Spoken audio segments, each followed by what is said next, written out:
Hello friends, welcome here or welcome back. My name is Michaela. I am a wife, a mom, and a knitter from British Columbia, Canada, and this is Galanthus Knits.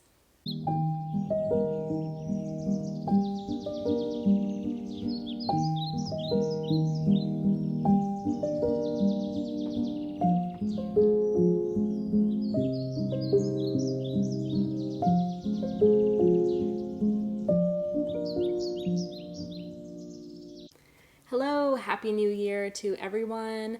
I haven't been posting since December, so Happy New Year. This is my first time back in for the new year.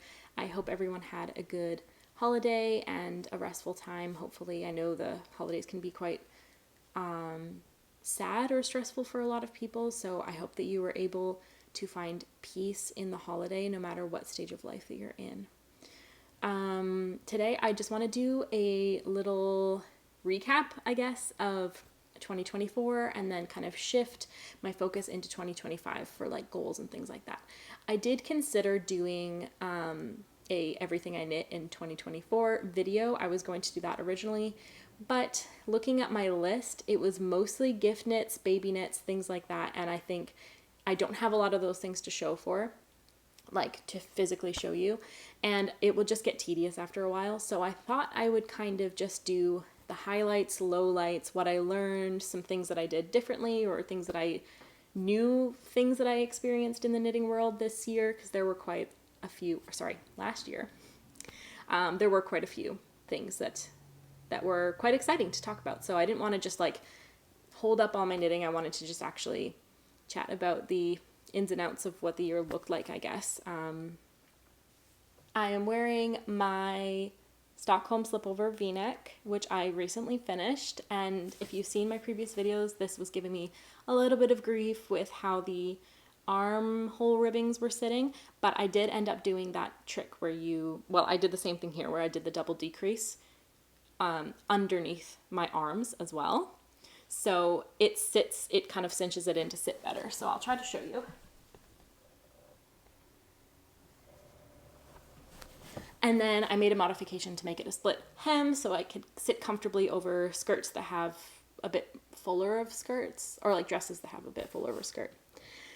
So yeah, I knitted this up in the wool dye bath yarn that I bought at the shop called Wool, which is in Bath, England. So she hand dyed it herself, the woman who runs the shop. Her name is Laura.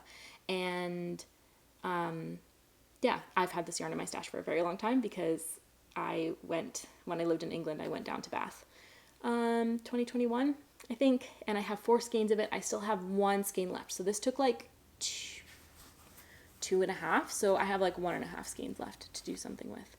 But I finished it. I've been wearing it over this type of dress, like kind of, I have a few brownish smock dresses that it works well with. So I really like how it turned out. And it was a labor of love because I did the armhole ribbings 4 times before they worked out to my liking. So yeah, it was a lot, but it's done. In 2024, I knitted 37 projects. 37. I have my notes down here, so I'm looking down at them.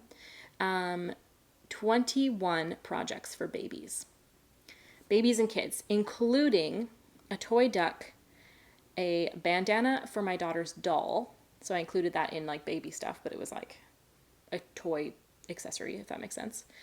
And a soother clip, like, I hope if you know what that is, like to hold your soother or your dummy, depending on what you call it in your country. Okay, so that was 21 of the 37 were like baby things. That's a lot. 4 of them were garments, so 3 sweaters and 1 vest. So that's quite low for me, I feel like. Most of the time I do end up knitting a lot more garments in the year, but 2024 was all baby stuff. So only 3 sweaters and 1 vest, and then 2 pairs of socks, 2 finished pairs of socks, and then 1 other that doesn't have a pair, and 10 other accessories. So that was what made up my knitting of 2024. And yeah, it was a lot. 37 projects is a lot, but again, like one of them was a bandana for a doll, so that took no time. Yeah. I have a lot of things that I did this year for the first time ever in the knitting world. And so that's kind of exciting to reflect on and talk about. I didn't really realize that a lot of those things happened this year, but they had. So, firsts of the year.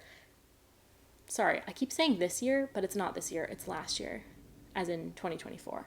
So if I say this year, I probably mean 2024 because we're in 2025 yet, but my brain's not there. It's still left back in 2024. So yeah, sorry about that. I did my first test knit, and those were my Baranduin socks. So this is the first and only test knit that I've ever done. You are very attention seeking today. It's a cabled sock based on the Brandywine River in the Lord of the Rings. And I used Sandnesgarn Sisu in the color Light Moss, which is now discontinued, unfortunately. I actually bought the rest of the Light Moss colorway from my knit store. 10 skeins of it, I think, when I found out that they were discontinuing this color because I love this color so much. And yeah, I was like, I know that my knit store has a lot of them, so I went and I just bought them out. So anyway, this is what it looks like.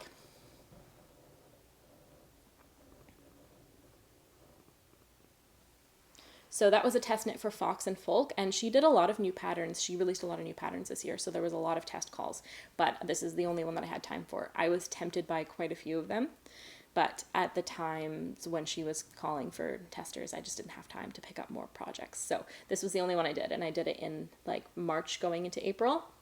So, and I wear these socks a lot. They haven't really pilled, maybe a little bit on the bottom, tiny bit, but I do wear them. They're my most worn socks that I've ever made. So I really, really like those. So that was my first ever test knit that I did in 2024. First ever test knit that I ever did, but it was in 2024.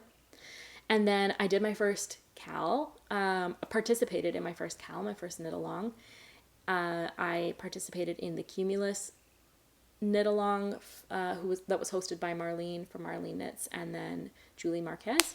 And so, yeah, I knitted my first and only Cumulus blouse that I've ever knitted. So I did the V-neck and I knitted it in Drops Air because I'm not a mohair gal.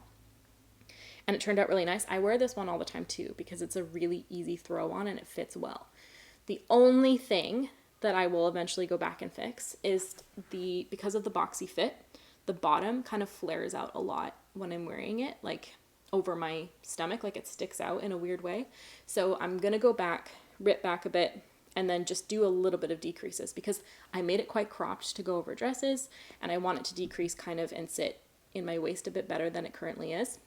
I'll do that eventually. I still have some yarn left, so if it doesn't rip back well, I can use new yarn of the same lot that I still have from that project. So that was my first knit along that I participated in. I started my YouTube channel in 2024. So I think it was around February or March. I think I filmed my video in February and then posted it in March. But yeah, it's coming up on a year that I've been on YouTube, and I never really expected to join this kind of side of the community at all. So it's kind of been exciting to watch it grow and to gain knowledge from other YouTube knitters and people in the comments and stuff. It's been really fun. So yeah, I'm grateful for that. So that was my first YouTube video. I went to my first fiber festival in 2024. I went to Flock Fiber Festival down in Seattle. So I crossed the border and drove down, and it was so much fun. I spent way too much money and I was on a high from that festival for like a really long time. It's the only one I've been to. Maybe I'll go to some other ones sometime if I'm in the area or can travel to different ones. I may go to Flock again this year. But I haven't really decided yet because there's a lot of other things that are happening this year that are going to be taking up mental space and finances. So, yeah, so I don't know whether or not I'll be at Flock again this coming summer, but I feel like if I'm not, I'm going to have really severe FOMO. So, yeah, we'll see. So first fiber festival, I made my first self-drafted garment. So that was my vest, my swallowtail vest. Yeah, so I have a video about this vest that I posted in the summertime in August, I think, and I knitted this specifically to wear at flock. And I was kind of inspired by the shape of the vest that Wool and Beyond has designed, like the Lonely Leftovers vest and the My Honey vest, but I didn't want something so thick, and I wanted a specific look, and I had this yarn with me, and anyway, so it ties in the front. Oh, let me just do that up. There we go. And then it has these little lace motifs that I put along the sides of the front and the back.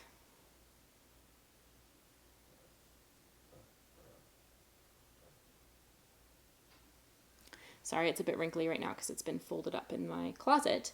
But I called it the swallowtail vest because the color and then also the shape of the motif reminded me of swallowtail butterflies, which are yellow, and the butterflies are kind of like flying upward. So yeah, I had this idea in my head and I just like couldn't get it out of my head. And so I was like, you know what? 3 weeks till flock, I'm gonna just make a self-drafted garment from scratch to wear there. And I was so like motivated to do it, and I did it, and I wore it at flock, but it hasn't gotten a lot of wear since then. I feel like maybe I'll wear it more in the spring because it feels like a spring piece. But yeah, and I think if I were to knit this again, it's not like I didn't write it out as a pattern because I'm afraid of grading. I'm not afraid. I'm intimidated by the process of grading. But if I were to knit it again, I think I would hold the strands double because I knitted this on 3mm needles, and the material is quite thin, which is what I wanted. But now I don't wear it that much because I feel like it doesn't sit in the way that I would want it to. And I feel like if the yarn was held double and I was knitting it on like 4mm or something, it would maybe sit with more structure. So that is something that I would probably do if I were to knit it again. But I still get wear out of this. I did I-cords all the way around all of the edges to finish it up, but they do fold in a little bit. Like when I'm wearing it, it doesn't stay flat. So, and I've blocked this twice to try to fix that problem. Not sure why it still does it. But anyways, I'm still really proud of this vest. It was, yeah, a lot of trial and error over that 3 weeks of trying to get it right. And I feel like I haven't gotten it completely right still, but it was good enough to wear to flock. And then after flock, I kind of just put it away. So I might pull it out again. We'll see. We'll see if it gets wear in the spring and early summer. But yeah, that was my first self-drafted garment, completely self-drafted. I was, doing all the math and the measurements and everything, which was kind of cool and scary. So that was another first of the year. And then, okay, it was my first year completing a project that has cables in it. Because I've done a lot of cables, but I have also done a lot of frogging of cables because I get very tired of doing cables very quickly. So I forgot to grab it. I'll grab it. So I completed the Terpsichore or Terpsichore. Somebody said in my comments it was pronounced something more similar to that. I'm sure I'm still saying it not right, not correctly, but this is a Sari Nordlund scarf, and I finished it. So yeah, a cable knit scarf that I actually finished. And I don't know if I'll ever do a full cabled sweater. Maybe I will. But there's a lot of cables in this. So it's the same cable over and over again. I didn't really have to think about it too much. You're just doing increases and you're cabling, and then you're doing decreases and you're still doing the cables. So it looks the same all the way through, and I think it's really pretty.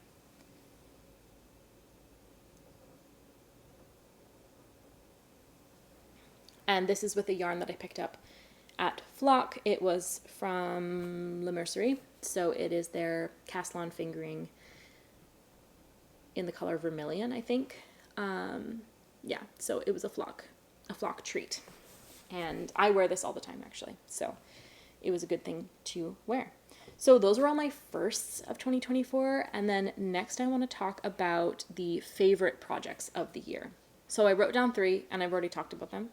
So the first were the Baranduin socks because love the way they look and I wear them all the time.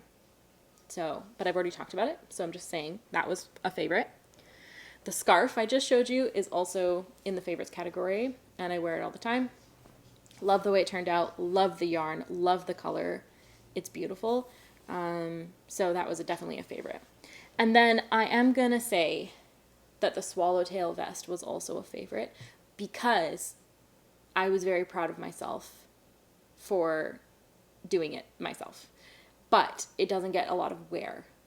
So it was a favorite because of the process and about how I feel about completing it and how I feel about myself and my ability as a knitter and a potential pattern designer, although not properly, just for myself. It was a favorite project for that reason. But in a different category is the most worn projects of the year. And the baby knits that I knitted, especially for my daughter, are the most worn. Like she wears a hand knitted sweater pretty much every single day. And in the colder months, she wears a hand knitted hat or bonnet every single day. Knitted socks, like she wears them every single day. So I have to say that the most worn items are the ones I knitted for my daughter. But the Cumulus blouse is my most grabbed sweater that's in my closet at all. Like not just this year, but of all time. And because it's so simple. And it's not exciting to knit up per se. Like there's nothing really that captivating. There's no color work or lace or cables or anything fancy about the construction really. But it's the most wearable piece that I have because it goes with everything and it's soft and it's light. It's not a heavy sweater. I made it in drops hair, so it weighs, it's like air, like it weighs nothing. So it's my most worn piece for sure. Some other highlights of the year was that I surprised myself with how many different brands of yarn and different pattern designers that I branched out with, because it's very easy to fall into a pattern of, oh, I love this yarn, I'm just going to continue to use it, or it's affordable, so I'm going to continue to use it. And that's really good to find those yarns that you know and love. And then also the pattern designers, like I could have knit 50 PetiteKnit baby garments, but I wanted to make sure, like broaden my repertoire, I guess, because I do knit a lot. Like a lot of the baby patterns that I knit, I'll knit the same patterns over and over again because I'm paying for the pattern and I don't want to have to buy a new pattern every time that I'm knitting something for a child. So I do that. But I did branch out in that this year, that I used a lot of different pattern designers actually. And then yarn as well. So I can fall very easily into just using Drops Baby Merino for everything. And I didn't actually use it all that much this year. I used Durarum Natura yarns for the first time. I used Knitting for Olive for the first time, which is not like branching out for some people's terms, but for me, I had never used it before. It's not, I can't get Knitting for Olive at my local yarn shop. So I bought it somewhere else. I knitted a lot of Barocco, I knitted Rowan, Senna's Garn, obviously. There's a lot of like indie, kind of more indie yarns that I knitted from that I can't name off the top of my head because I don't exactly remember, but I ended up picking up a lot of those from Flock, and I used those, like the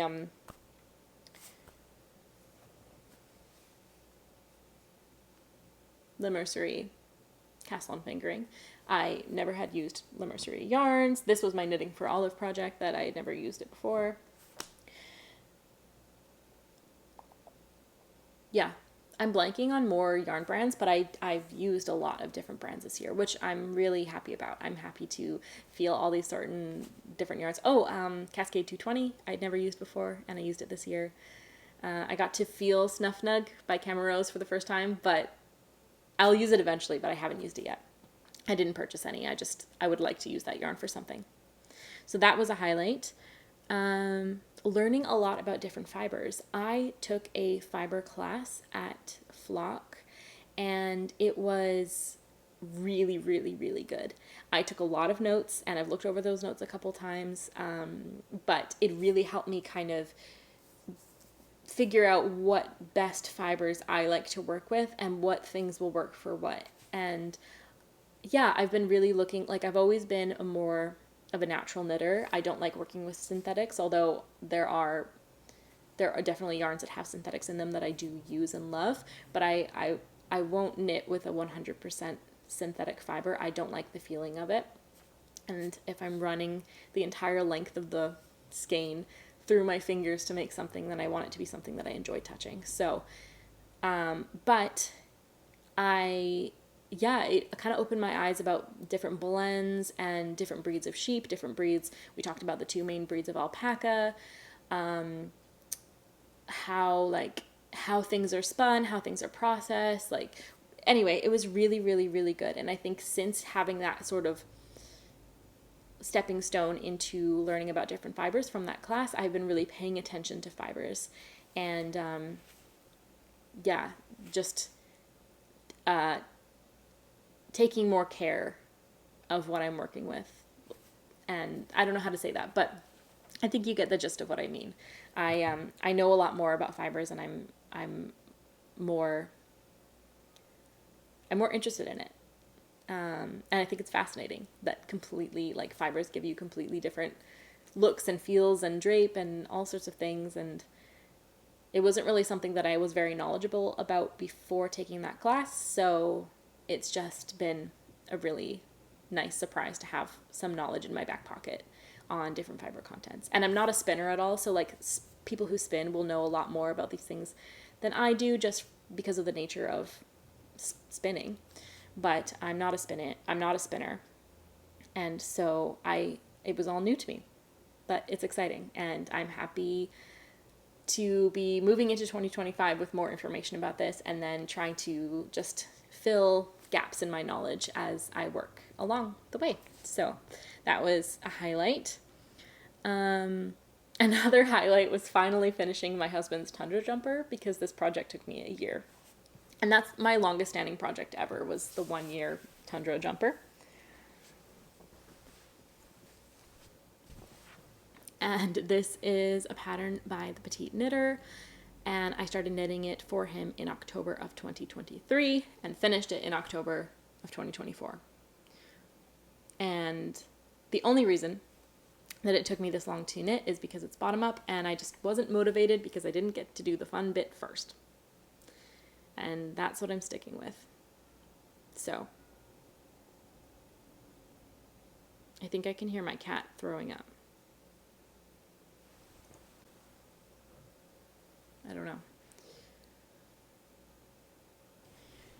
All right, but he wears this all the time. He actually wore it skiing recently, and it makes me so happy to see him loving a hand knitted item that I made for him.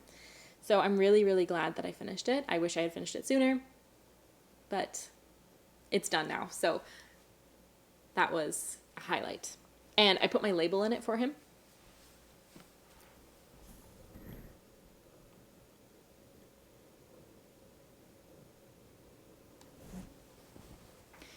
Mainly so that he can know which is the back and which is the front. I don't think this pattern had short rows in it, but I added short rows because I know he hates to have something like tugging or like, yeah, I knitted him a sweater before that didn't have short rows, and he never wears it. And he says it's because he feels like he's being choked. So I added short rows to this one. And then I put the label in to indicate which was the back. So he loves this sweater, and I love it too. Okay, low lights of the year. I got bored of baby knits. So a lot of my friends had babies this past year, or are having babies now, so I prepared knitting stuff for them during 2024, and I just got tired of it. There was too many of them. I was just feeling like I was constantly doing the same thing over and over again, and I love knitting baby stuff, so it was really sad to me to kind of get bored of it. But there's a couple projects that I still have to finish up for the babies that have just been born last week. But after that, I'm going to take a break from baby knitting. So kid knitting, like knitting for my daughter who is 18 months now, that's fine because I get like, I can have the instant gratification of seeing her wear it every day, and like I like knitting stuff for her. But baby gift knits, I think, is what like bored me in the end. And so yeah, I'm going to take a break from that after these next few projects. Okay, and then the last low light that I'm going to talk about today is that I was super excited at the beginning of the year to knit up this cardigan that I had dreamed of, and I just never wear it. So I'll show it to you because I think this was before I started my YouTube channel, so I don't know if anyone's actually seen this. But, oh, maybe I should button it up.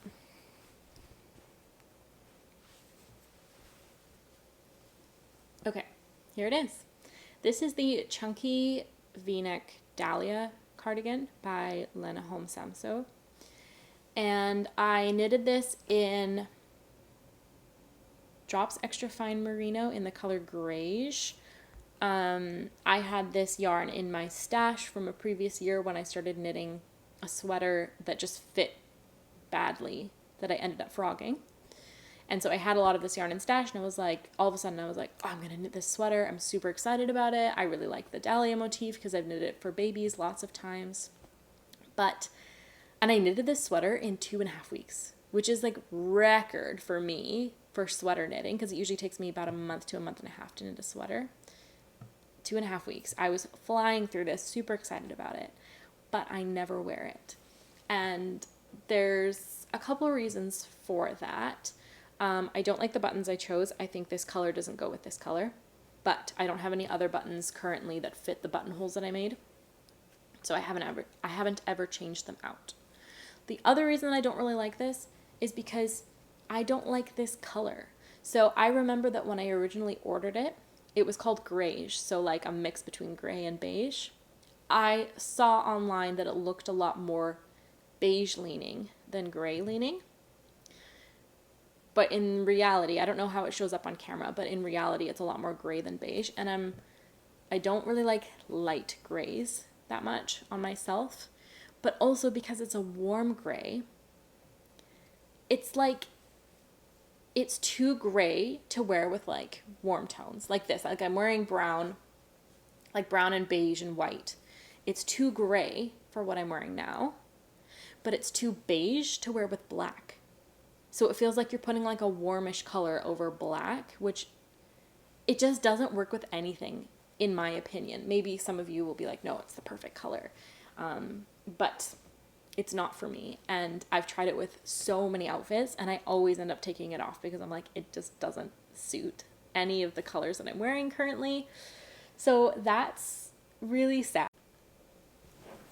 Sorry, my camera stopped because I reached my time limit.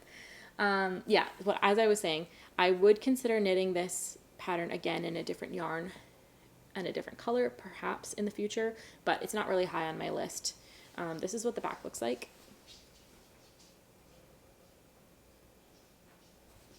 Yeah, so it's got the Dahlia motif. It's really beautiful, but I just never wear it. So I think that was my low light of this year, just not wearing something that I was super excited about.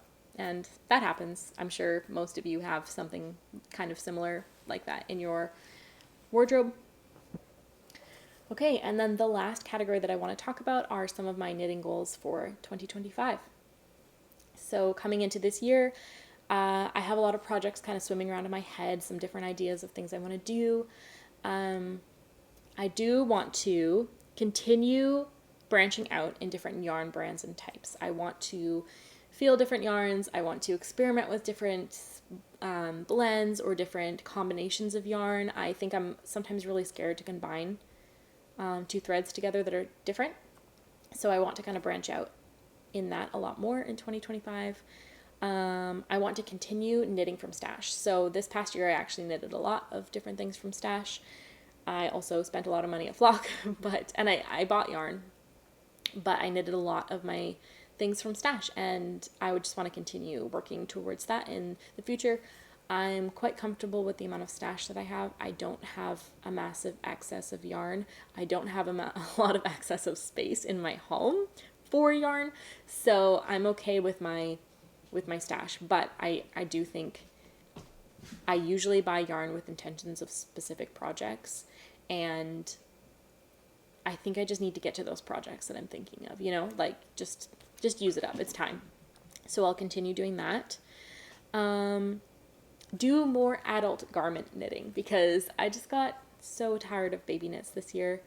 So I have a few ideas floating around in my head about some things that I want to knit for myself and for my husband.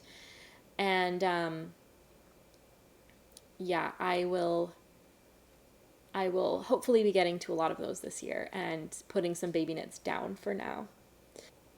Another goal for 2025 is to knit from pattern books because I have a pretty decent collection of pattern books, like physical books, that I sometimes overlook. Like I'll look through them and I'm like, oh, these are amazing, this is beautiful. But then when I go to like knit something, I always go through my digital patterns that I have downloaded onto my computer and I forget to look in the books. But I have done a few this year, like the scarf, the Sari Nordlund scarf is from her book. But I want to do more of that. So yeah, I have the Petite Knitters book, PetiteKnits, I think it's called, and there's a few patterns in there that I think I would be interested in doing, like some of her mittens, and then one of her sweaters has been piquing my interest. So looking and working through my pattern books a little bit more this year, that would be really nice to be able to do.